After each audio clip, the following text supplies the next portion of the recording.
You're watching Notepad. I'm your host, Ibrahim Sani. In continuation with the conversation that just took place on Consider This few moments ago, we continue the exploration of what this means, the CSA Confidence and Supply Agreement with James Chin from University of Tasmania. This is in relation to Pakatan Harapan, and the government led by Ismail Sabri has finally put ink to paper over a confidence and supply agreement. They've just signed this agreement at 5 p.m. just now. And of course, the deal was signed by the representatives of Harapan and the government in the banquet hall of the parliament. Earlier on, we've already gotten the announcement coming in from the government as well as Pakatan Harapan yesterday, late at night. And of course, we've covered it here as well on Astro AWANI, particularly on the Week Ahead show. And things are moving according to plan.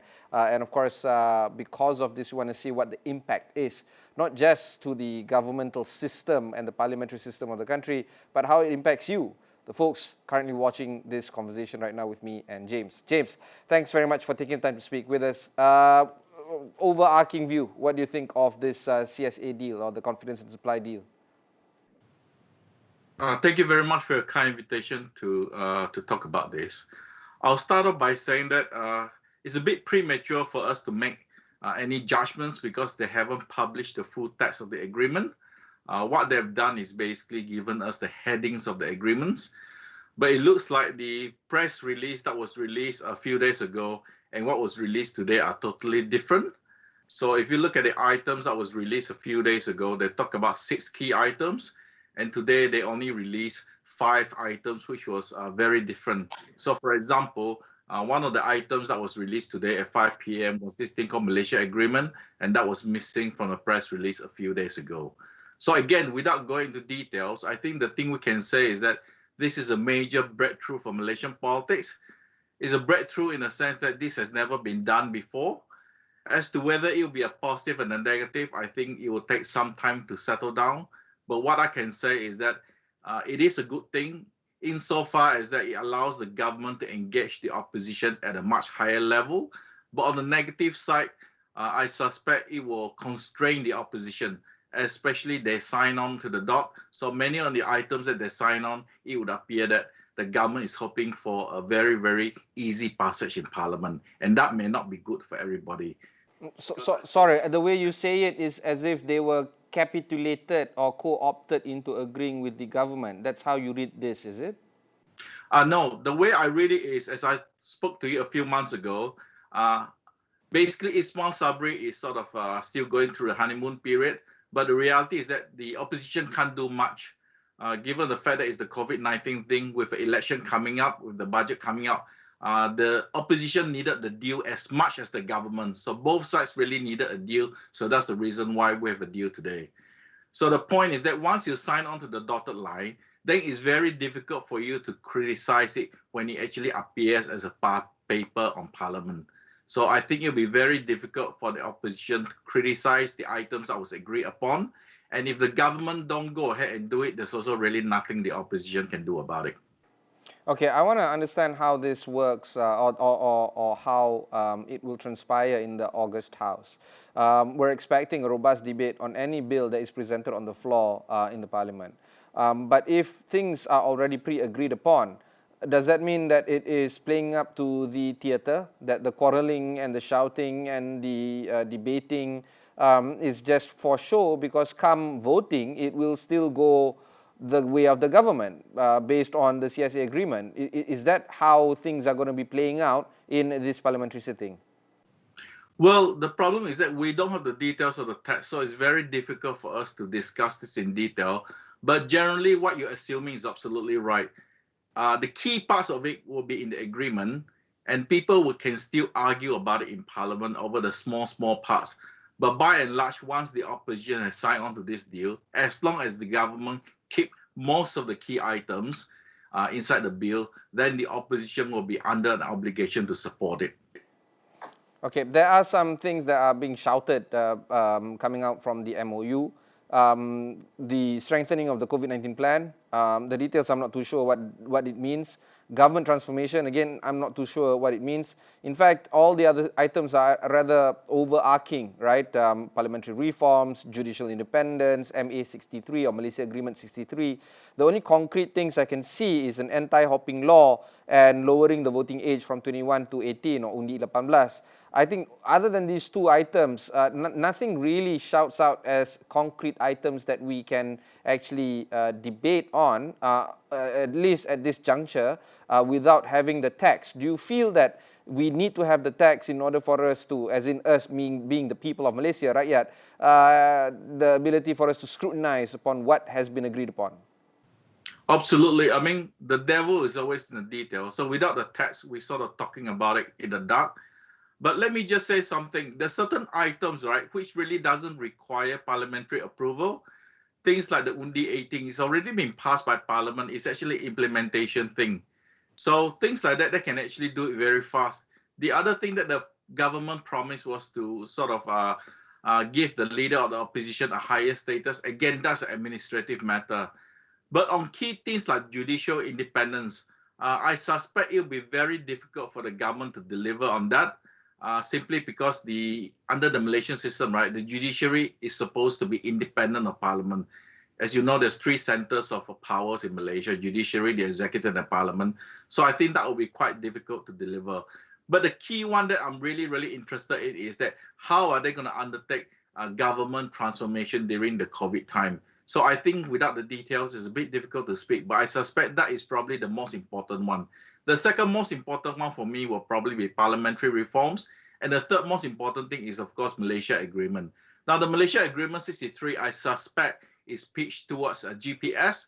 As you know, the nominee of GPS is the law minister. And I suspect this is one of the items that GPS asked for, and they will probably get it as well. But the problem is that the number one item for the GPS is actually a constitution amendment, and that deals with the constitution amendment that did not pass through in 2019. The problem now is that it will be much harder to pass because there needs a two-thirds majority. Unless the agreement is written in such a way that everyone agrees, they may not be able to get a two-thirds majority. But I'm hopeful that they will get a two-thirds majority when they change the constitution on Article 1.2. If they can get that passed, I think it will be hugely symbolic, not only for the people of Sabah and Sarawak, but actually for the whole country. Okay, one thing that I want to highlight is there are folks that were not at the table. Before we go any further, let's go through with who was at the table.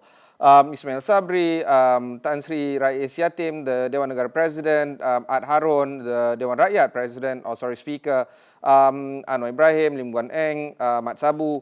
There are some other MPs, all related to the PH party. Warisan, PBS, and Pejuang is not there. In fact, prior to doing this interview, Sepangga MP, also Warisan Youth Chief, Aziz Jaman, argues that they were kept in the dark, as in Warisan was kept in the dark and was only invited during the final stages upon the signing of the deal between government and Pakatan Harapan. Do you feel that they were slighted or they were left out of this conversation purposely, and this should be between PH and government? Or do you feel that they were never interested to sign on in the first place? I think they were left out on purpose. This was very much a PH thing. In particular, it's a DAP thing. As you know, this thing started off the DAP negotiating in secret with Muhyiddin through the Prime Minister's private secretary. So this is very much a continuation of that process. So the other thing to remember is that all these parties like Pejuang, Warisan, these are really minor parties, and they'll probably come on board as well once this is signed, because at the end of the day, I think during this very, very weird time in Malaysia, everybody is looking for positive news. And I think this news that the government and opposition can come together to create a better environment and recover the country faster, I think something like this will go down very well among the general public. So I think they'll come on board eventually. But at the end of the day, I suspect this is really a one-off. The second thing I will say is that I suspect that this is not a real reform, as in this is only done because of the COVID-19, because of the special circumstances that Malaysia is facing, and that the real reforms, if anything is going to come, will have to come after the next general election. All right, we'll go for one short break. When we come back, we'll continue our conversation with James Chin of University of Tasmania.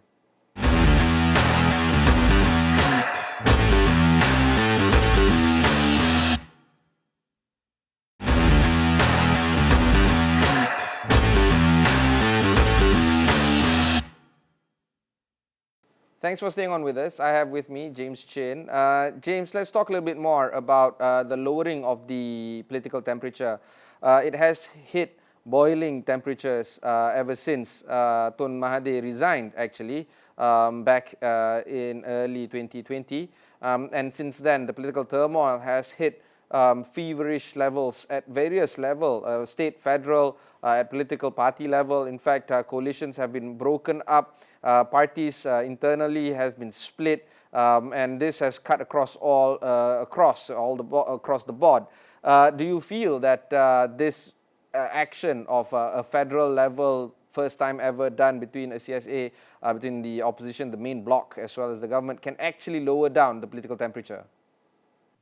No, I think the political temperature is really can only go on the way up because, as I mentioned earlier, we're heading towards a general election.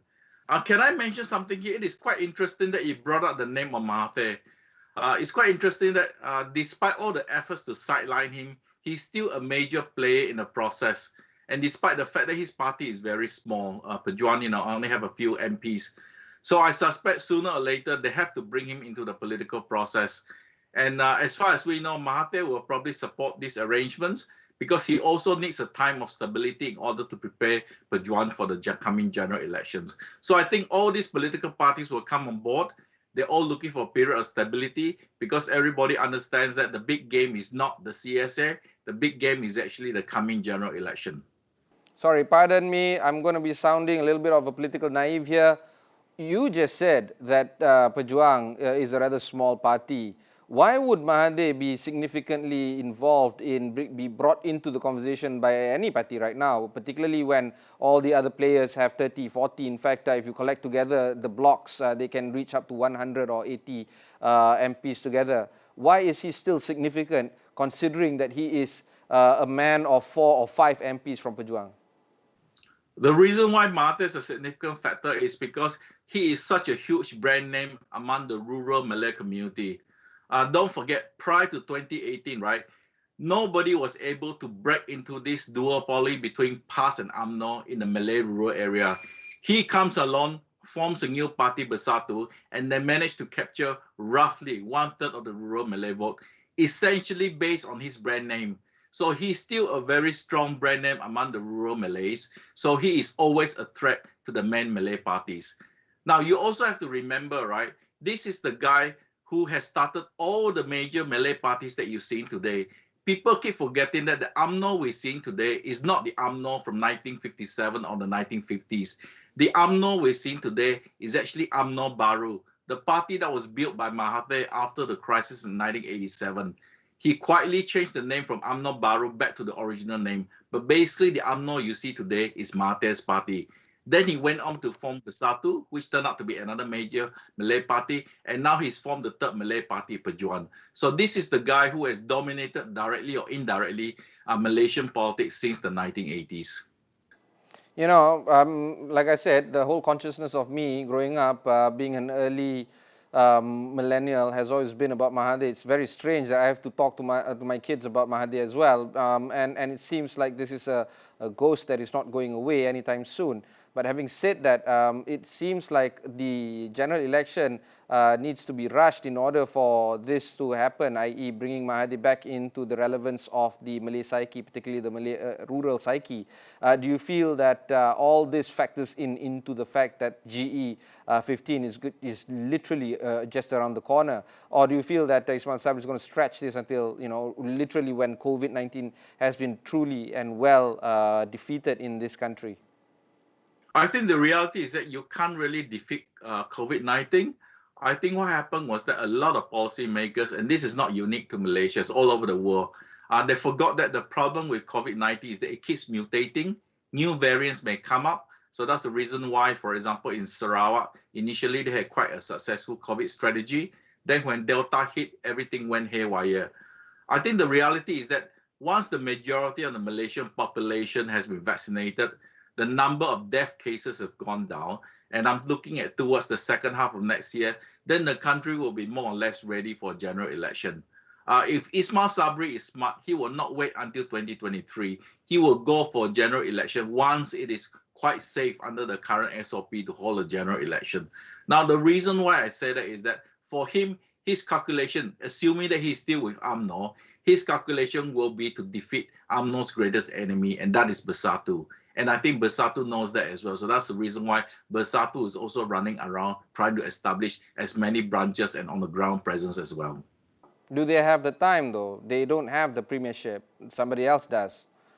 That's the reason why I said that Ismail Sabri is more likely to go for general election rather than later, because this gives the advantage to UMNO. And also you need a general election because you need to have a very, very clear mandate from the people, which is the dominant Malay party. So once that thing is sorted out, I think we will find that, you know, Malaysia will be in a much better place.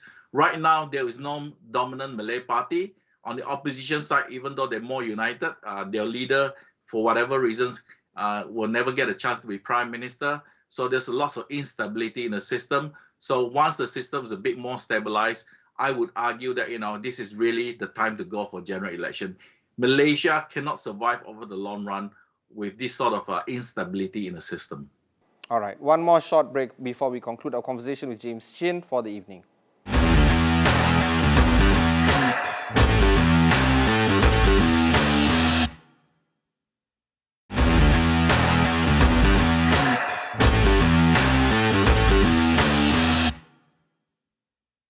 Thanks for staying on with us. I have with me Professor James Chin, the Professor of Asian Studies and the inaugural Director of the Asia at the University of Tasmania. He is also a Senior Fellow at the Jeffrey Chia Institute on Southeast Asia. And of course, he was previously the Senior Visiting Research Fellow at the Institute of Southeast Asian Studies, or ICS, Singapore. James, let's move on to the core issue of this show, which is basically on the business community, on the international community looking into Malaysia right now. Do you feel that because of the CSA being signed at the federal level for the first time, do you think that because people are now settling down, the parliament is in session, we're going to be listening to RMK 12, we're going to be listening to the budget coming up very soon. In fact, just today, I've received 3 emails from corporates sending their wish list, and it just struck me that this is it. The moment corporates start sending in to the press their wish list, it's budget season already. So that's what it is we are at right now. Do you feel that corporates and of course the international community are seeing things falling into place? Is Malaysia back on track when it comes to the economic recovery right now?